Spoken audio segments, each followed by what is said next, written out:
Recently, here in Israel, an amazing story took place. There's a boy, we'll call him Yossi, not his real name, and he was looking to get married.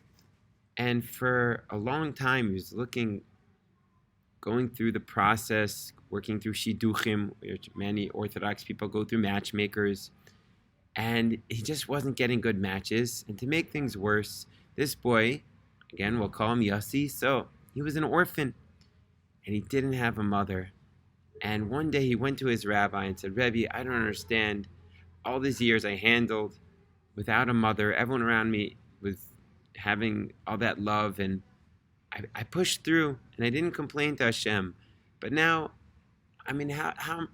how could Hashem do this? Doesn't He promise to have mercy upon orphans?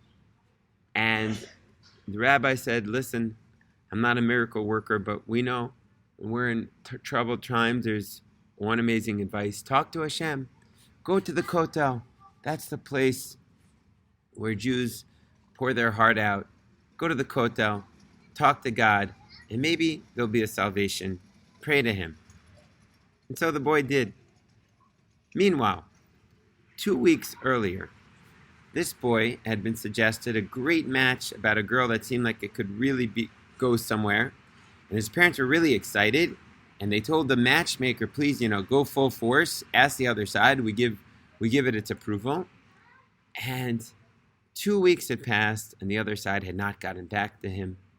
Apparently, the parents of this girl thought there were other ideas that were better, and, they just didn't bother to get back.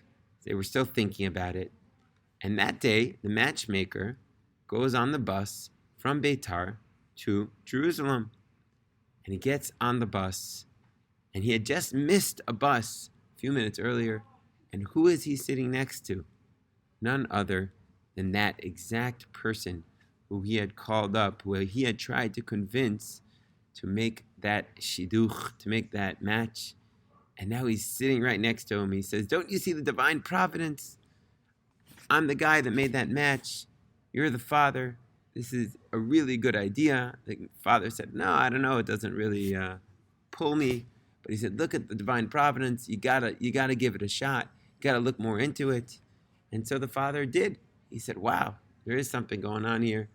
And he looked into the match. And in fact, they said it's a good idea.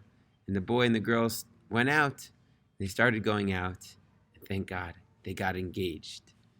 At the celebration, at the L'chaim, when the Shadchan was listening, he heard Yossi tell his side, his story, about how he went to the Kotel to pray. And he cried to Hashem, and he begged Hashem that He should give him a salvation. And after that, he just felt good about himself. He felt like things were going to go smoothly. And when he heard this, he asked the boy, what day and what time did you go to the Kotel? And it turned out, exactly at that time when that boy was praying at the holy wall, was exactly when he met that Shadchan. It was exactly when the father and the Shadchan met and made the match. It seems to me like Hashem orchestrated it so that it should align so well to teach us, me and you, the power of praying from the depth of our heart, especially at a place as special as the Western Wall. May we all cry our hearts out during our hard times to Hashem, and may Hashem send us open salvations. Have a beautiful day.